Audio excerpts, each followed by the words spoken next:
Le 11 mai est la date commémorative de la disparition de la star du reggae Bob Marley. Prophète Rasta, Bob Marley reste une des principales icônes du monde contemporain au Bénin comme partout ailleurs.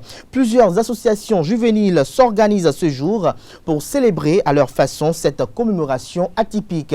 Bonjour à tous et bon réveil matinal, bienvenue sur Free Matin. Le menu de cette émission vous est familier, outre la une des journaux dans laquelle vous aurez à découvrir les sujets qui animent la presse nationale ce jour. À suivre en milieu d'émission, le bulletin matinal d'information afin de prendre le pouls de l'actualité d'ici et d'ailleurs avec Atifa Olafa et les prévisions astrologiques en fin d'émission avec Nansérine Fatoumbi pour vous, chers amoureux du Zodiaque.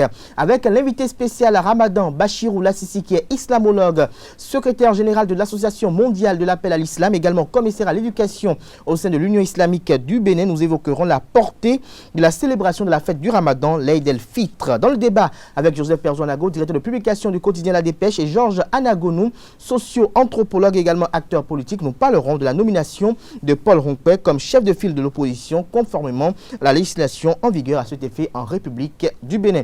Le décor est ainsi planté, chers amis internautes. On se retrouve dans un court instant, juste après ce jingle, comme vous le savez si bien, juste après ce jingle pour la une des journaux. Bonjour à nouveau, chers amis internautes. L'informateur titre en manchette ce mardi 11 mai 2021. Investiture du chef de l'État le 23 mai prochain, prévision d'une cérémonie sobre mais solennelle. Le nouveau gouvernement sera dévoilé à cette même date. Des précisions à la page 3 de la parution de ce matin du Canard qui nous titre en deuxième de titre à la une ce matin, Coupe du Monde 2022. Le Bénin pourra abriter les éliminatoires. Toujours à la une de l'informateur de ce matin, Forces armées béninoises, de nouveaux chefs de corps installés à Djougou et à Kandi. Des précisions dans les colonnes de sa parution de ce matin, les colonnes de la parution de ce matin de l'informateur qui relaie ce matin le journal École produit par les étudiants en journalisme à l'École supérieure d'administration, d'économie, de journalisme et des métiers de l'audiovisuel ESAE. Matin libre en manchette ce matin, vie des partis politiques, bloc républicain, la saignée continue, s'exclame le confrère. La réforme du système partisan éprouvée. Des précisions à la page 2 de l'apparition de ce matin du Canard. Toujours à la une de Matin libre de ce matin, précisément à l'oreille droite, 40 ans après son décès, Bob Marley, la légende continue. Retrouvez le dossier du quotidien à la page 9 de sa parution de ce matin. Toujours à la une de Matin libre de ce matin, Maître Robert Dossou. Sur la situation politique au Bénin, la production législative est devenue chrysogène, a-t-il laissé entendre. Retrouvez l'intégralité de ses propos dans les colonnes de la parution de ce matin du Canard. Le Béninois libéré en manchette ce matin, deuil national. Boni Yahi perd sa sœur aînée à Djoko Yahi, mais ne compte pas rentrer. Cette affaire d'exil se confirme, estime le confrère. Son article à ce sujet est publié à la page 3 de sa parution de ce matin. Suivisme BA de Shamsdine Taïrou dans l'aventure incertaine de Jean-Michel Abimbola. Depuis quand un absent démissionne, s'interroge le confrère ce matin.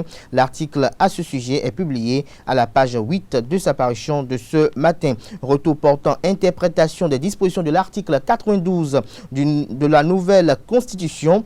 La décision de la Cour qui rejette la demande est publiée à la page 4 de la parution de ce matin du quotidien Le Béninois libéré. Le matinal en manchette, vague de démission. Que se passe-t-il au bloc républicain, s'interroge le Canard ce matin. Impossible retour au Parlement des ministres Alassane Seydou et Saka Lafia. L'intégralité de la décision de la Cour constitutionnelle est publiée à la page 9 de la parution de ce matin de Le Matinal. Jack Pata titre à la une ce matin, incendie répété dans le marché international de Dantokba. L'urgence de revoir les installations électriques pour arrêter la saignée, recommande le confrère.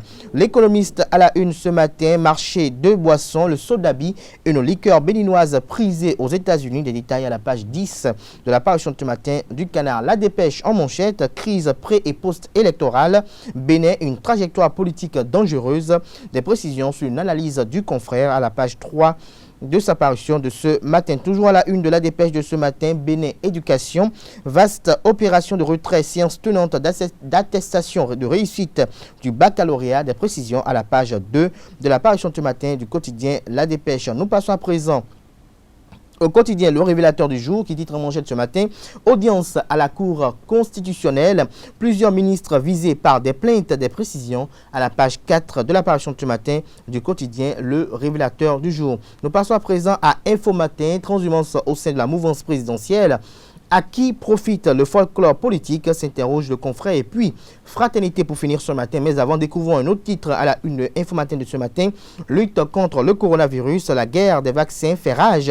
AstraZeneca mal parti. Des précisions à la page 4 de sa parution de ce matin. Puis, fraternité pour finir ce matin. Marchandage démocratique ou la difficile voie pour le développement. Le professeur François Adebayo Abiola expose l'état des gouvernances en Afrique. Des précisions sur sa tribune à la page 3 de la parution de ce matin du quotidien Fraternité. Ce sera tout pour la présentation de quelques titres parus ce jour dans la presse nationale. Les quotidiens sont disponibles dans les kiosques au prix de 300 francs CFA, également accessibles en ligne.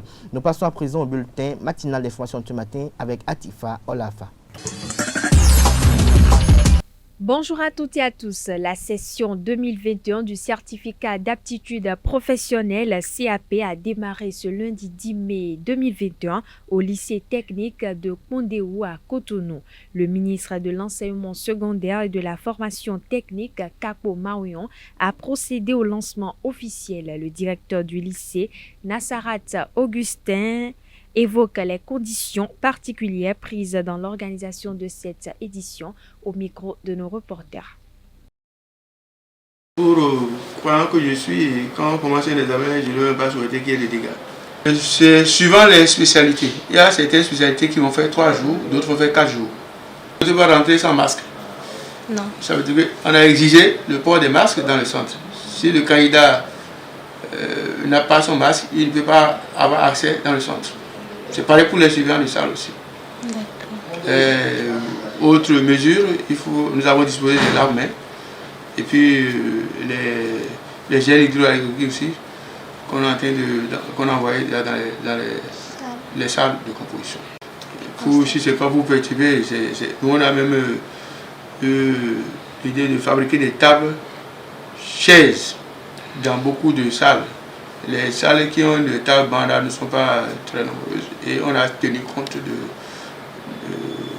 la période des problèmes sanitaires qui sont d'actualité pour disposer les candidats en conséquence. La première fois que nous abritons le CAP industriel à ce lycée, et le ministre nous a fait l'honneur de venir lancer officiellement les épreuves ce matin. Dans une partie du marché Tantokpa à Cotonou a connu un incendie dans la nuit du 7 au 8 mai 2021, juste un mois après le dernier incendie déclaré dans ce centre commercial. Les pertes s'égrènent comme des grains d'un chapelet et les victimes s'en remettent au chef de l'État pour leur venir en aide. Des propos recueillis par Carles Kitome, Prudencio Kofi et Quentin Amoussou.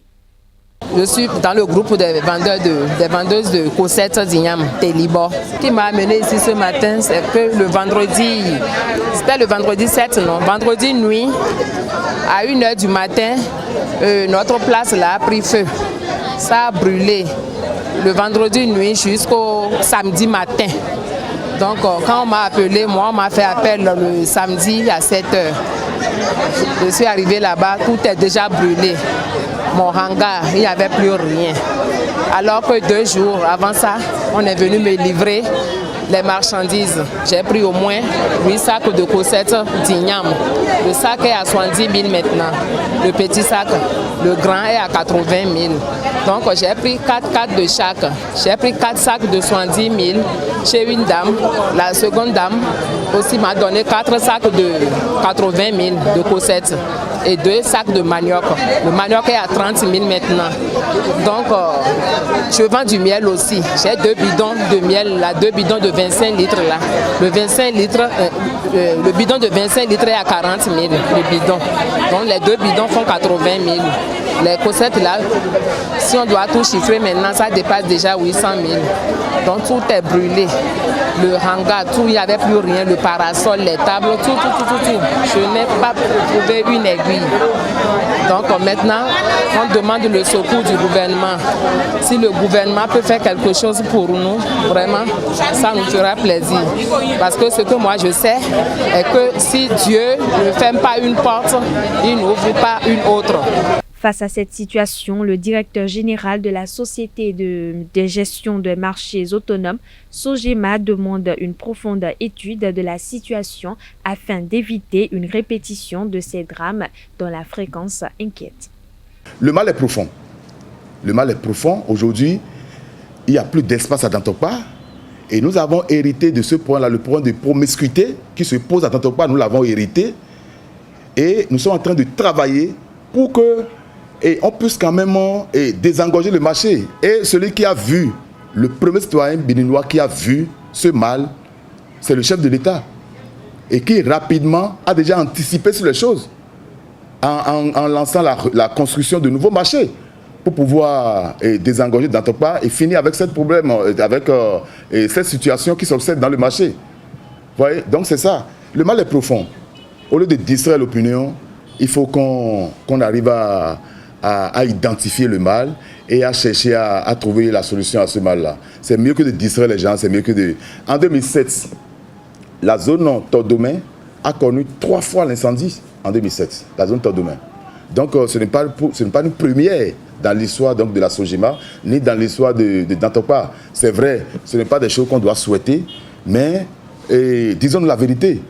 Nos usagers ne veulent pas respecter les principes. Nos usagers, c'est vrai qu'il y a déjà le point de promiscuité qui se pose, mais il y a aussi le problème d'éducation qui se pose. Parce que les usagers ne veulent pas respecter les limites qui leur reviennent. Et tout ça là, ça pose problème. Tous les jours, on est dans le marché.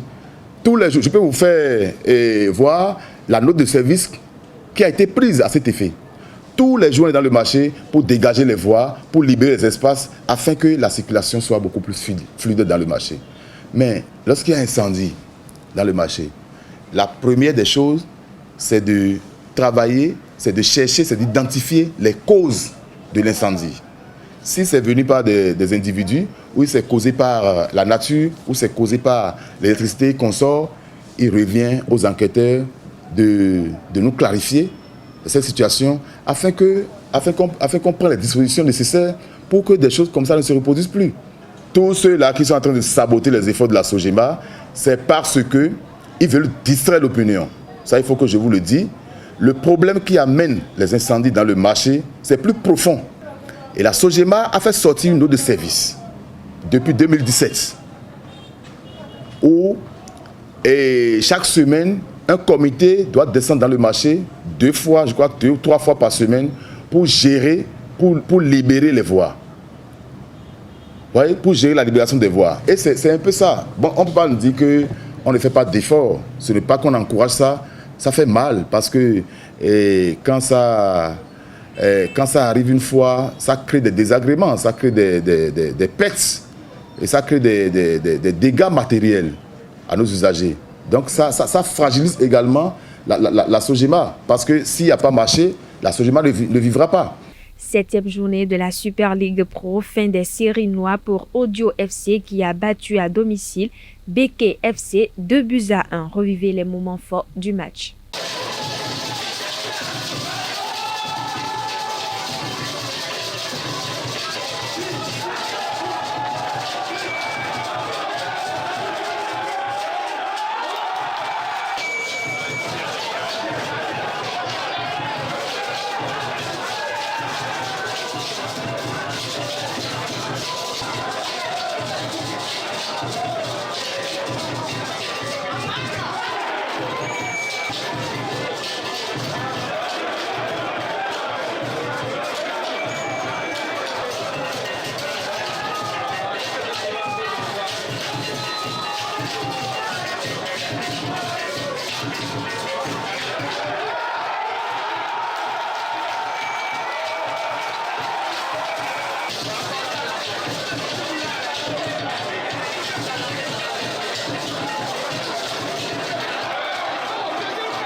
Après la fin du temps réglementaire, les deux entraîneurs ont débriefé le match. Suivez leurs impressions au micro de Setonde Larios Adjagbeno. Tenez-vous bien le championnat. C'est une course de marathon. On va essayer de retourner au Bercail et puis essayer de corriger ce qui n'a pas été. Vous avez vu ce que nous avons présenté ce soir, vraiment, c'est pas ça, mais on va retourner au Bercail et puis essayer de corriger ce qui n'a pas été.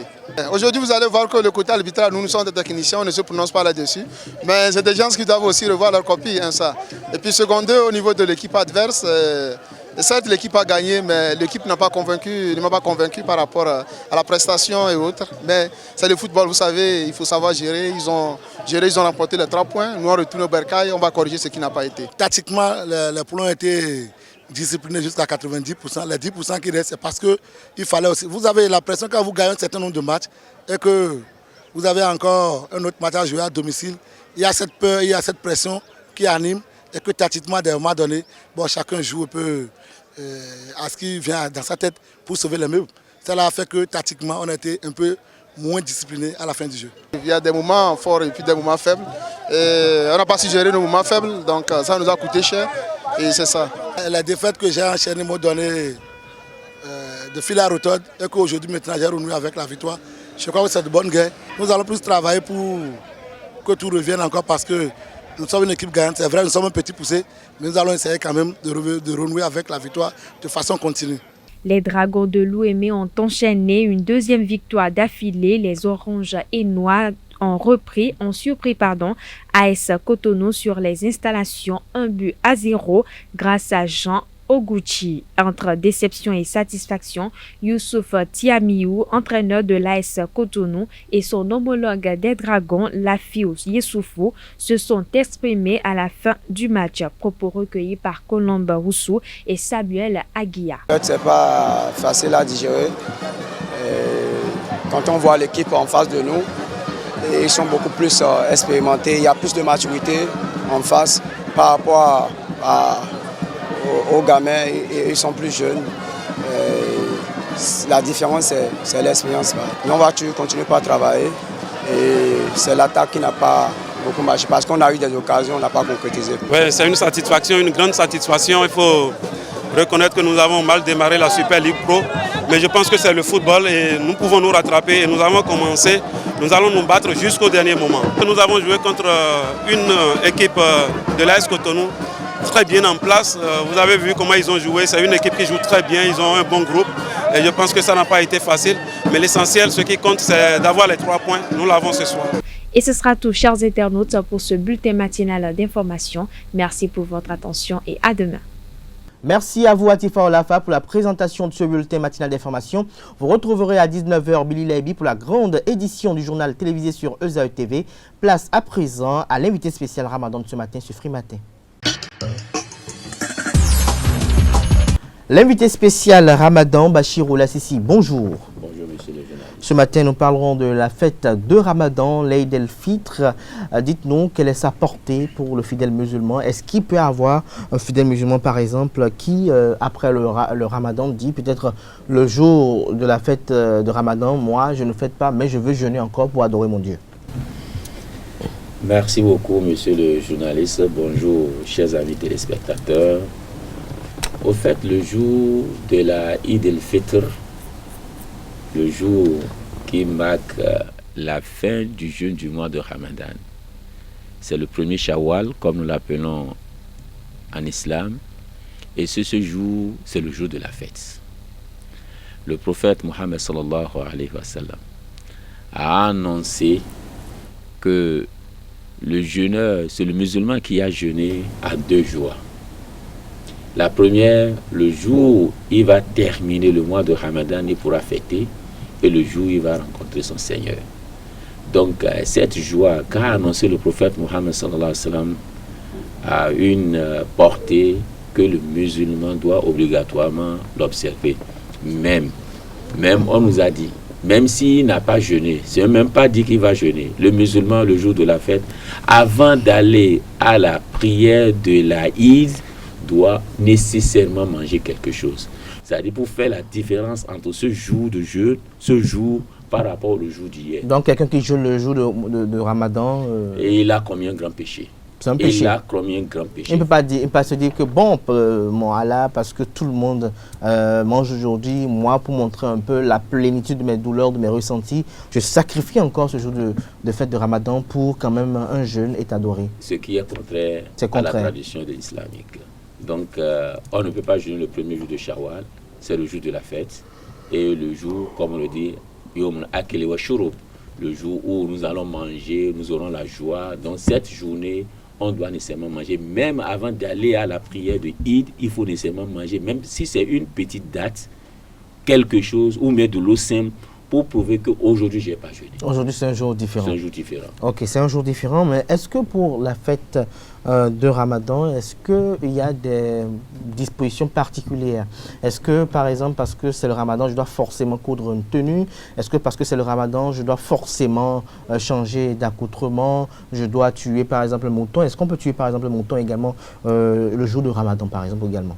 Oui, vous savez, la fête, c'est la joie. L'islam a pris ses aspects humains en compte parce qu'il voit que l'homme quand même doit se réjouir lorsqu'il s'est coincé, il s'est sacrifié pour adorer Allah durant un mois sans manger, veiller dans les nuits. Mais quand même, il faut qu'il y ait un jour pour lui, pour se détendre, pour se distraire, pour avoir la joie. Donc, selon ses moyens, s'il a les moyens, parce que ce que le prophète a dit, le jour de la fête, il doit quand même s'habiller au moins des vêtements qui voient que c'est meilleur par rapport aux autres. La plus belle tenue. La plus belle tenue. Donc la plus belle tenue. Donc s'il a les moyens pour aller coudre, c'est la meilleure des choses aussi. C'est encourageant. Tuer un mouton? Tuer un mouton aussi, c'est la joie. Donc il peut tuer un mouton. Donc il peut arriver que le jour de Ramadan, je peux tuer un bœuf par exemple? Bien sûr que oui. Il va tuer les moutons, des bœufs, s'il a les moyens. S'il a les moyens. Donc ça ne reflète pas d'une antinomie à l'islam, à la tradition islamique. Non, ce n'est pas contraire à l'islam. Donc c'est le jour où même il va immoler pour Allah subhanahu wa ta'ala. Donc c'est pour remercier Allah subhanahu wa ta'ala. Et on remercie Allah avec l'immolation. J'immole une bête pour remercier Allah et on mange ça, on partage aux pauvres.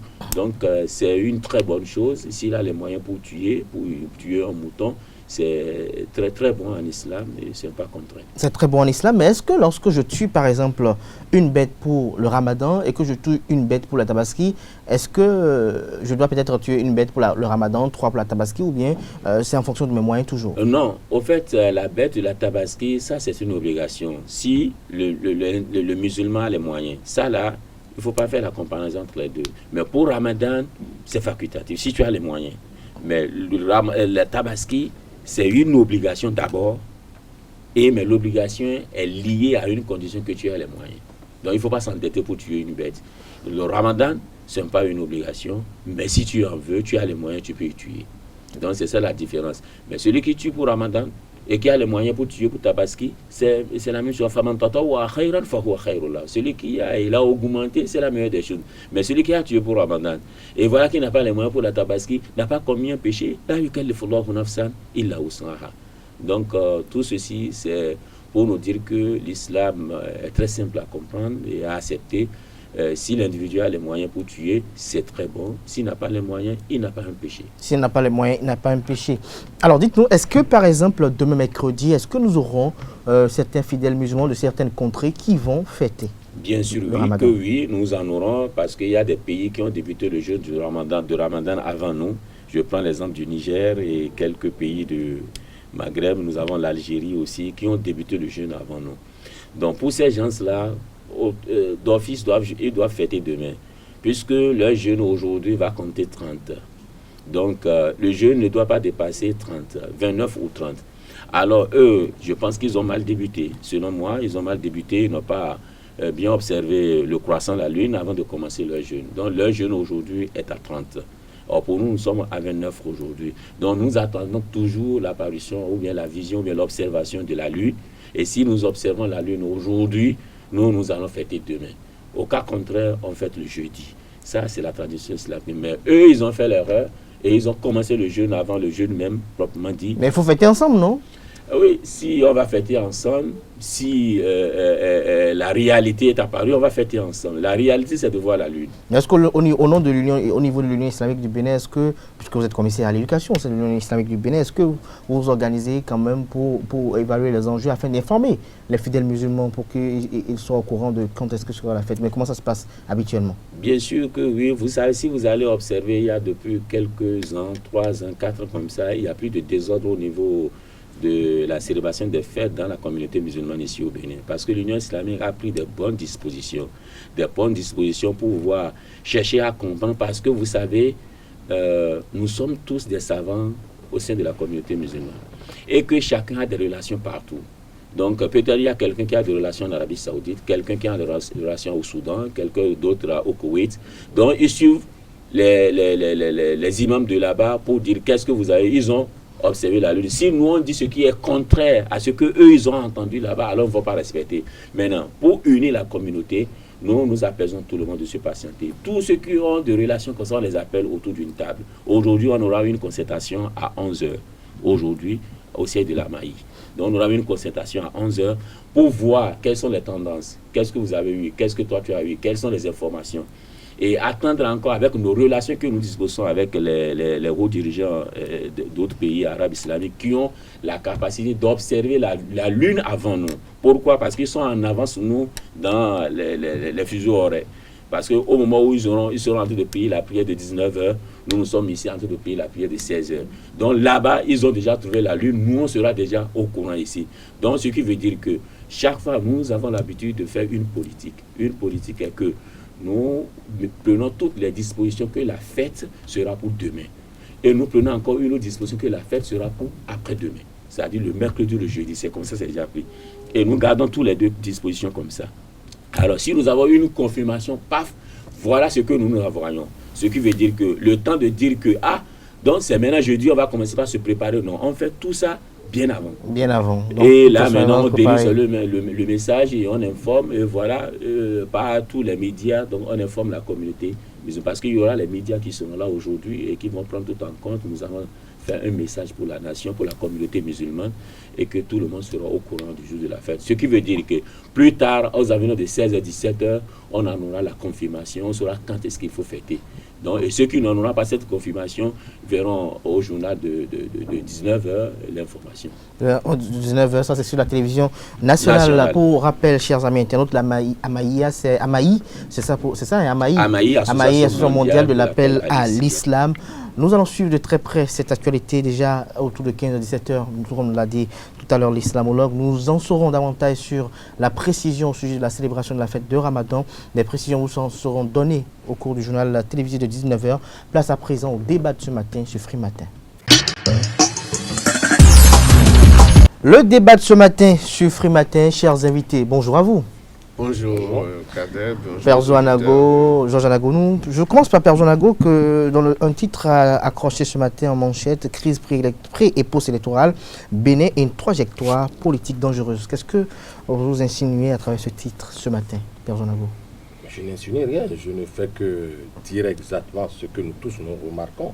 Si certains choisissent de ne pas l'exprimer, bon, mais on ne leur en voudra pas. Aujourd'hui, le Bénin a emprunté une trajectoire, une ligne totalement dangereuse en termes de gestion des affaires publiques et tout. Donc, on ne peut que comparer des choses comparables. Lorsqu'on s'observe un peu avant 2016, on se dit qu'on avait une trajectoire. Cette trajectoire est la mieux partagée, et qui d'ailleurs a permis au régime actuel de s'installer.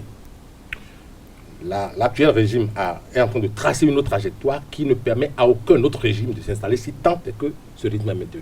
Et donc, c'est une trajectoire dangereuse où on se retrouve avec des élections complètement exclusives depuis les communales, depuis les législatives et tout récemment les présidentielles. Donc, c'est ça, cette trajectoire-là qui est une trajectoire dangereuse. Selon Joseph Perzonago de la dépêche. Avant de revenir au sujet proprement dit sur le Paul Montpin, est-ce que vous partagez son avis, Georges Anagonou?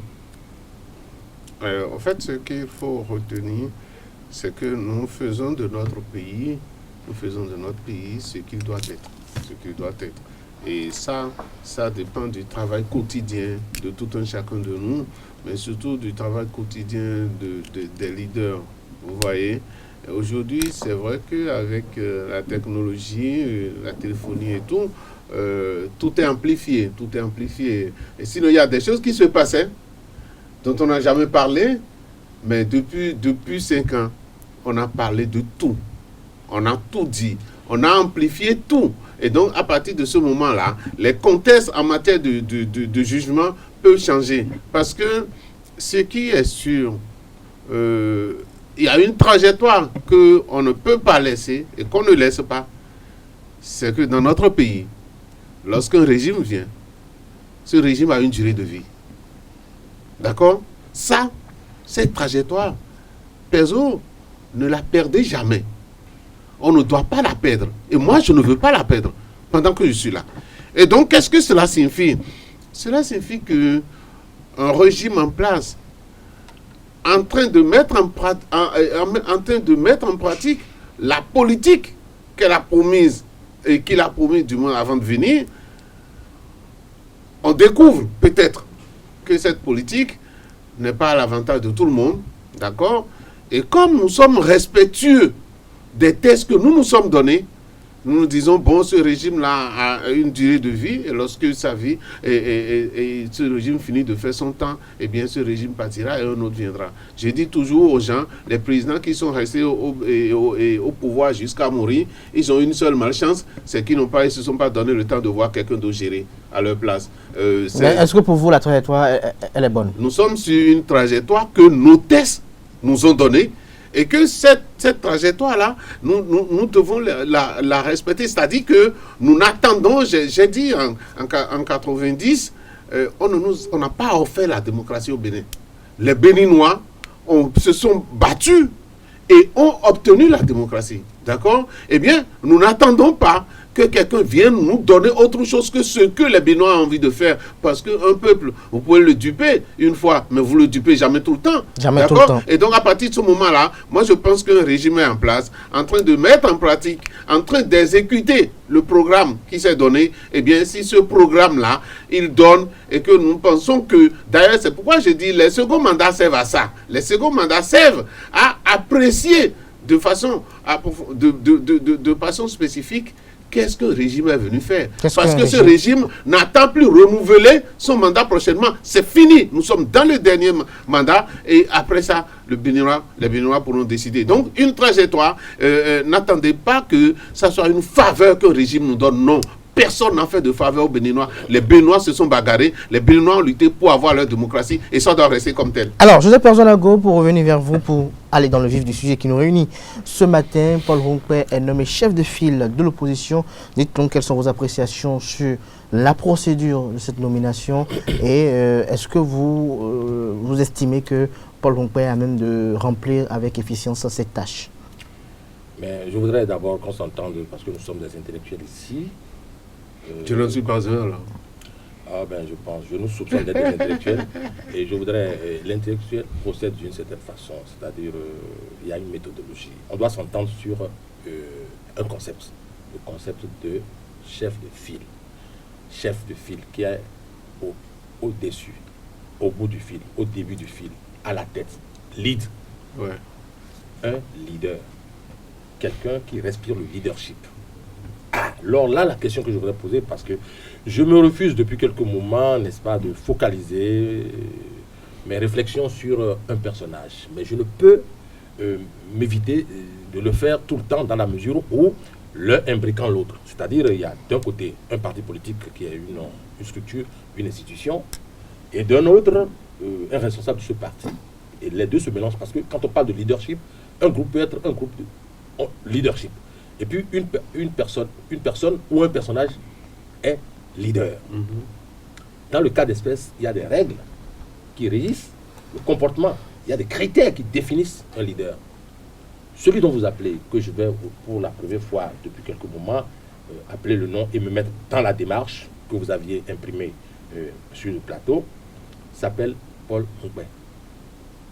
Est-il un leader? Puisque pour être un leader, tel que le disent, ce n'est pas moi qui l'invente, les normes et les standards retiennent qu'un leader,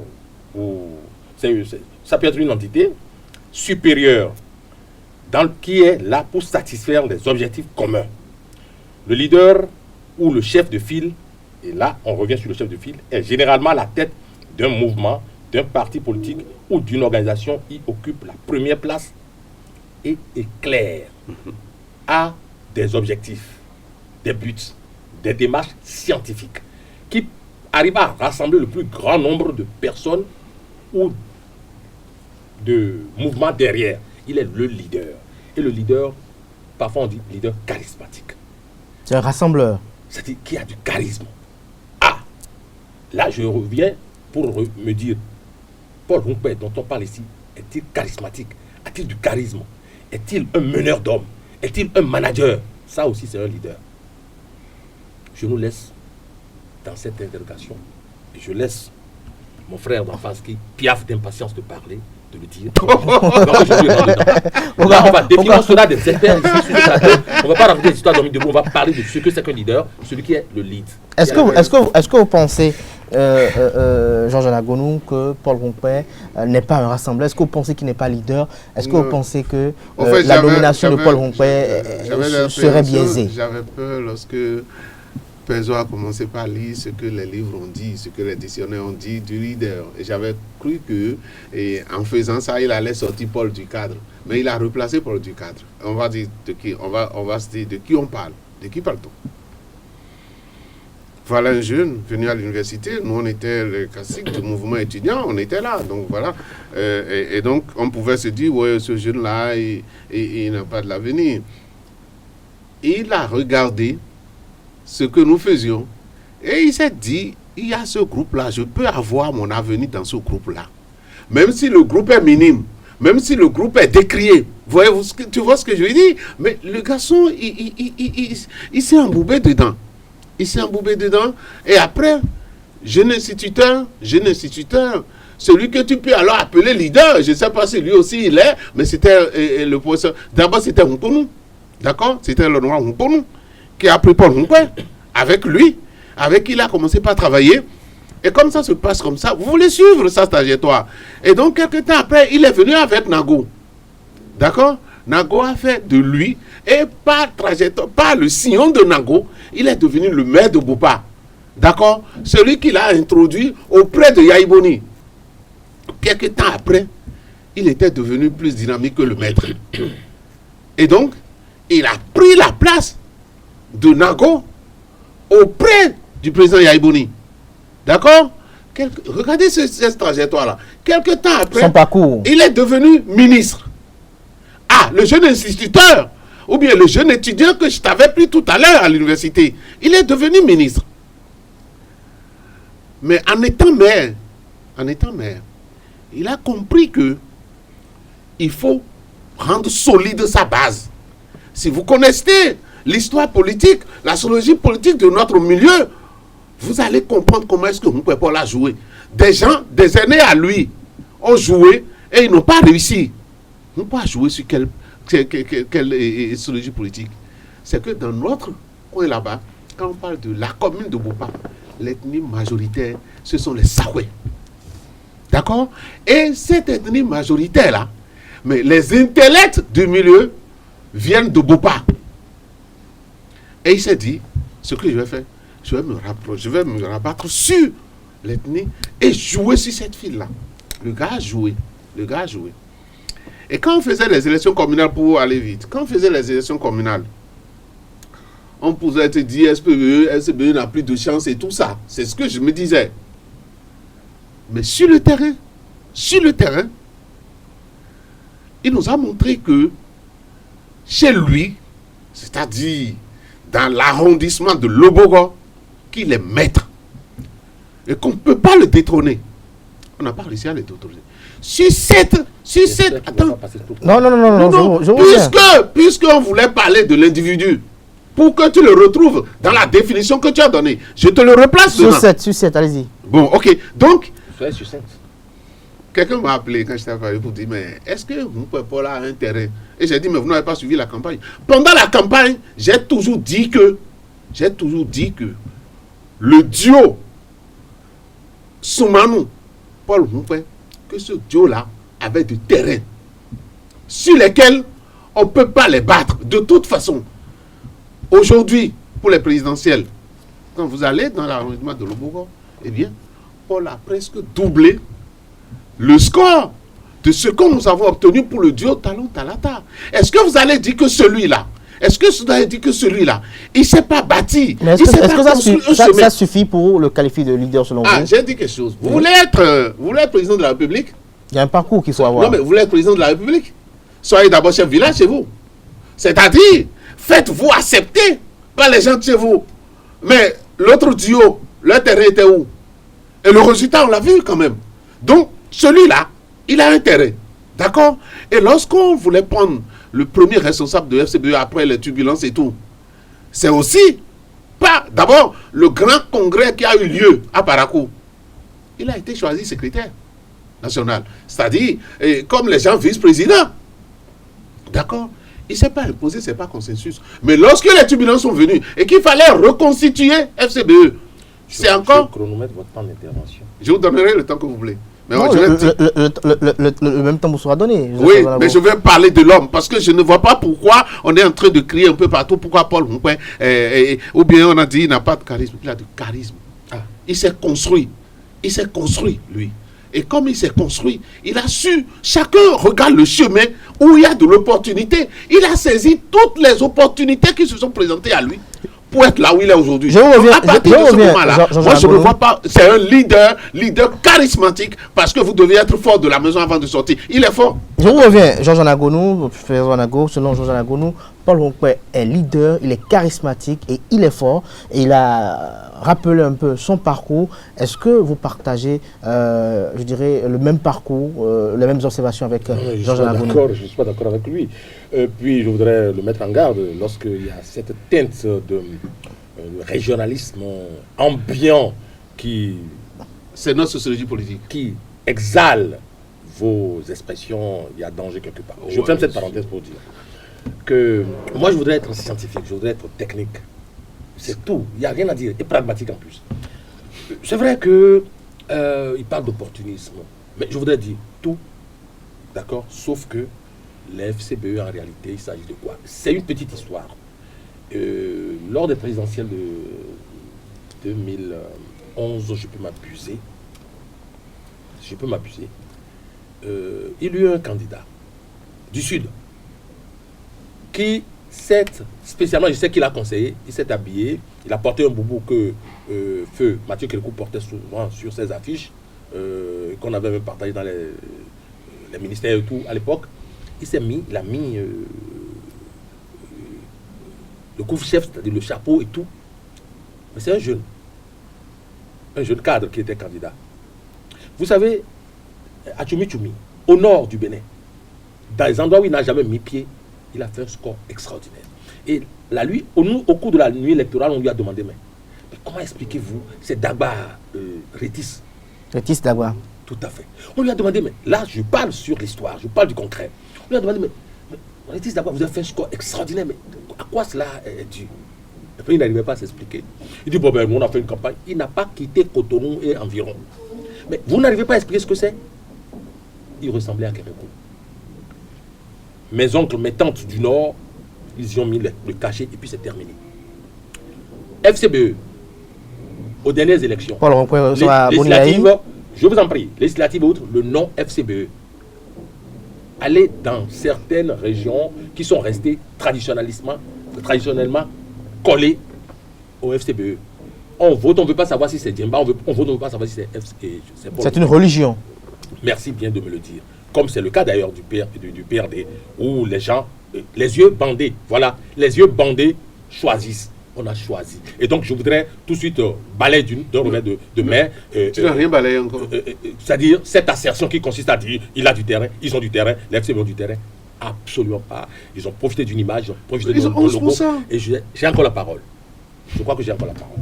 Alors, donc, je voudrais lui dire d'aller s'asseoir et de se reposer, parce que là, son argument... Laisse tes arguments, dis ce que tu veux dire. Ne me dis pas, je balaye. C'est clair, on s'est entendu là-dessus. Ah. Maintenant, je me suis pas entendu avec vous.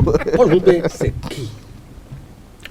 Bon, c'est-à-dire, il reste très opportuniste, et le leader n'est pas l'opportuniste. Pourquoi? Le leader, c'est le manager. Le manager, celui qui construit, celui qui donne des avis, celui qui conseille, celui qui conduit, qui amène vers. Mais quels sont les objectifs que l'on poursuit? Quelle est aujourd'hui la philosophie de Paul Mouquet? Quelle est aujourd'hui sa philosophie? C'est-à-dire, sortez-moi deux propos politiques qu'il a tenus et qui guident son chemin. Il n'en existe nulle part. Ce qui montre à quel point il n'est qu'un opportuniste. Opportuniste pour avoir profité. Joseph Pervon-Ago, lorsqu'on y voit de près, est-ce que vous savez que Paul Mouquet a été nommé chef de file de l'opposition conformément aux législations en vigueur? Ah, vous gâtez encore tout, mon cher confrère. Alors là, c'est ça. Il a été nommé. Conformément aux dispositions. Il y a les dispositions que la loi, définit là, on peut nommer. Vous apportez de l'eau à mon moulin. La nomination n'est qu'une constatation. Vous apportez de l'eau à mon moulin, ça me fait plaisir. Ça m'évite même d'avoir à trop parler. Merci de m'apporter ce concours précieux qui consiste à me dire qu'il a été nommé. Il ne mérite même pas le poste qu'on lui a octroyé. Non, mais il a rempli les critères. Il a rempli les critères. Il a rempli les critères. Si vous pouvez me laisser parler. Je ne vous ai pas attrapé. En fait, vous savez, laisse-le tout le temps. Et lorsque on qualifie à la fin de l'émission, très opportuniste, et je remercie aussi mon vis-à-vis, il m'a beaucoup. Il faut savoir choisir les opportunistes. Alors, qu'est-ce qui s'est passé? À chaque étape, c'est l'opportuniste qui a évolué. L'opportuniste qui a pu réussir à fomenter au sein et au cœur même du FCBE ce qui s'est passé, bousiller le parti de l'intérieur, et ça c'est de l'opportunisme. Parce que quelque part, on lui a fait des propositions alléchantes pour lui seulement. C'est cela. Aujourd'hui, Paul Mouquet est incapable, parce qu'on parle de la personne, incapable de développer une philosophie politique. Il est incapable aujourd'hui de dire, voilà mes maîtres mots, et c'est sur ça que je fonctionne. Il est aujourd'hui incapable, c'est-à-dire sur le pas de l'opposition, de dire, nous autres, nous avons telle plateforme revendicative. Il n'en a pas. En fait, il est mené par même ceux qui peuvent le nommer à des moments donnés. Georges Agounou, est-ce que vous pensez que Paul Mouquet est une marionnette politique selon vous? Merci.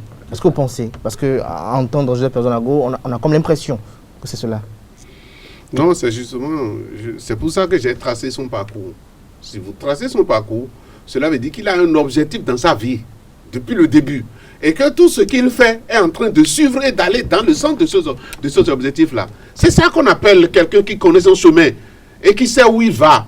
Donc, lorsqu'il sait où il va, il y a, c'est le président Soglo qui dit, il y a alors de vent favorable pour lui. Lorsqu'il sait où il va, il y a de vent favorable pour lui. Mais est-ce qu'il pourra très bien mener cette mission lorsqu'on sait que lorsqu'il devient chef de file de l'opposition, il faut échanger avec son ancien patron, Boliaï, il faut échanger avec ceux qui se disent exilés politiques comme Sébastien Germain-Javon, Komi Kouché, Léon Songbadji, Valentin Dianontin. Il faut qu'il arrive quand même à avoir autour de lui tout cela pour que véritablement il a quand même une lourde responsabilité. Lorsque tous ceux-là savent qu'on a un intérêt national, lorsque tous ceux-là savent qu'à un moment donné, il y a une cause commune pour tous les Béninois, ils ne se poseront pas de questions avant de se mettre ensemble avec Paul Mouquet pour défendre. Moi, j'aime souvent donner des exemples. Vous savez, il y a un syndicat en France qu'on appelle Collabo, la CFDT. La CFDT, on est sûr souvent qu'ils sont des collabos.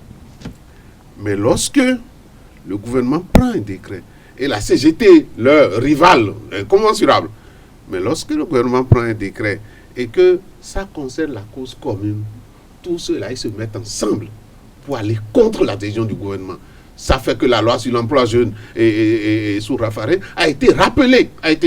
Donc, si nos opposants savent qu'il y a une cause commune, qu'il faut défendre contre le régime en place, pourquoi ne pas aller ensemble? Pourquoi exclure Paul Mouquet? Et Paul Mouquet, comme tu le dis, il y a plusieurs sortes de nominations. Hein. Paul Mouquet n'est pas nommé ministre. Mais comme il le dit, c'est les textes qui ont prévu que voilà dans quel cadre il y aura chef de file de l'opposition. Et ce n'est pas ce régime qui est venu inventer cela. Rappelez-vous, Ngouedji a attendu ça tout le temps. Ngouedji, en 2006, c'est en 2006 le président Yaboun est venu. Il a attendu ça tout le temps. Prenez le test sur et les statuts de l'opposition. On a refusé de le faire tout le temps. Aujourd'hui, c'est pourquoi lui-même il a parlé de courage du président Talon. Il dit, le président Talon est courageux parce que non, il y a déjà des démonstrations. Est-ce que vous les avez vus tenir le même discours pendant la campagne électorale? Ils n'ont pas tenu le même discours du tout. J'ai vu M. Soumanou, j'ai vu Paul Mouquet aller radicalement contre la position du gouvernement sur un certain nombre de points. Oui, je l'ai vu parler aux instituteurs. Moi, j'ai suivi. Parler aux instituteurs pour dire est-ce que vous êtes content de votre statut? Pendant combien de temps vous allez rester préinséré? C'est quand même des discours qui vont contre le discours du régime en place. D'accord? On nous a divisés. Nous sommes venus parce que nous, on veut rassembler tout le monde. Ah, donc vous êtes en train de dire que celui qu'on a supposé que c'est lui qui vous a appelé, que c'est quelqu'un qui divise les Béninois. Vous pensez que les Béninois ont fait cela? Mais aussi un caractère du leader. Le leader partage. Il se soucie des conditions de vie de son milieu. Et c'est ça que je vous disais.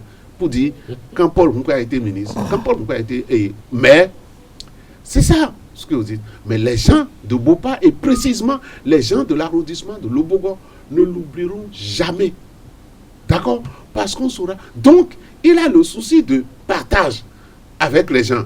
Et dans son groupe, lorsque vous parlez de Yaïboni, mais lorsqu'ils ont obtenu leur récépissé, ils sont allés remettre en quelque sorte, ils sont allés dire au président Yaïboni, voilà notre président d'honneur, nous avons obtenu le récépissé. C'est le président Yaïboni qui a jugé que les conditions dans lesquelles le récépissé ne lui plaisent pas. Donc celui-là, il est dans son groupe au moins dans le bureau politique de FCBE, eux, ils le reconnaissent comme un leader. Et comme ils le reconnaissent comme un leader, c'est ça il qui est tout à fait normal que les tests permettent qu'on le désigne comme leader. À partir de ce moment-là, ce n'est pas à nous de désigner aux gens de FCBE qui doit être leur leader. C'est eux qui réfléchissent dans leur sein. Et ils ont trouvé que c'est Paul Moupa qui les conduit depuis un certain moment. De quel droit quelqu'un qui n'est pas de FCBE, quelqu'un qui n'est pas de leur groupe politique, vient dire non, ce ne doit pas être lui, ça doit être quelqu'un d'autre. Joseph Perdonago, lorsqu'on y voit de près, aujourd'hui, une chose est certaine, il est le chef de file de l'opposition, il a des attributions, il a une mission à remplir. Quels sont les défis qui s'imposent à lui aujourd'hui pour quand même décrisper un peu la tension sociopolitique actuelle, qui est quand même une de ses feuilles de route, en quelque sorte? Alors, je voudrais dire s'il devrait y avoir défi, le tout premier défi, c'est qu'il puisse se départir de ce que mon vis-à-vis a dit. Peut-être, je sais s'il a dit sciemment aussi, c'est pas erreur, en disant bon, on sait où il va. Désormais, il ne doit plus savoir où il veut aller, il doit savoir où va le groupe, chef de file de l'opposition. Où veut aller l'opposition? Ce n'est plus Paul Mouka qui compte. Il doit apprendre cela, il doit apprendre maintenant une philosophie, il doit savoir maintenant sa quête. Il ne l'a jamais démontré. De mon point de vue, j'ai demandé qu'on me cite 3 thématiques qui ont guidé sa démarche. On me parle d'instituteurs. Mais parle de quelqu'un d'autre et donne-nous vous savez, il y a eu 3 duos pendant ces présidentielles et certains se sont dit, mais c'est talent contre talent. Bon, je ne suis pas contre leur avis parce qu'en réalité, sur le terrain, on a vu 2 duos qui étaient comme des duos accompagnateurs des figurants à la limite. Ouais, bien sûr. Et puis, on parle aujourd'hui de la mission de Paul Mouka. Dans l'ancien système, les gens ont eu 0,5%. Et puis je comme pourcentage du président LSC. S'il pouvait se taire comme je l'avais fait, ce serait formidable pour nous. Alors, je voudrais dire ceci. Les missions ou les objectifs qu'il doit pouvoir se fixer, c'est déjà de réapprendre le rôle d'un leader. De se donner maintenant, de se fixer des objectifs en tenant compte de ce que doit être une opposition.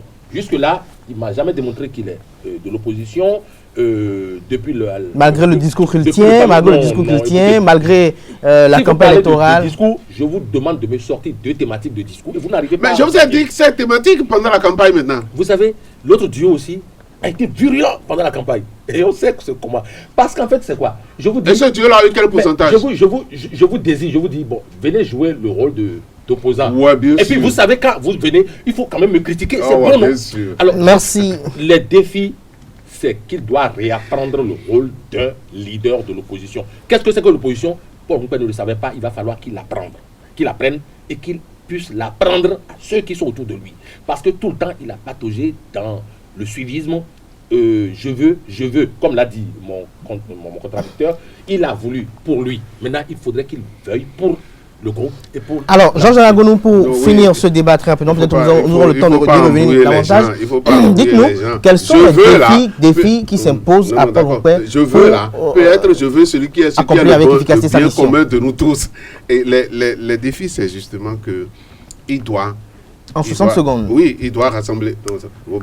Oui, allez-y. Il doit rassembler cette opposition qui est divisée dans tous les sens et tout. Et c'est une grande mission. Ça, là, déjà, c'est une grande mission. Et je voudrais demander aux amis de pouvoir l'aider et de cesser de le critiquer, de le distraire sur d'autres terrains, et pour qu'il puisse faire cette mission-là, qui peut être aussi importante que la mission que le président de la République a. C'est-à-dire rassembler tout ce groupe-là autour de lui.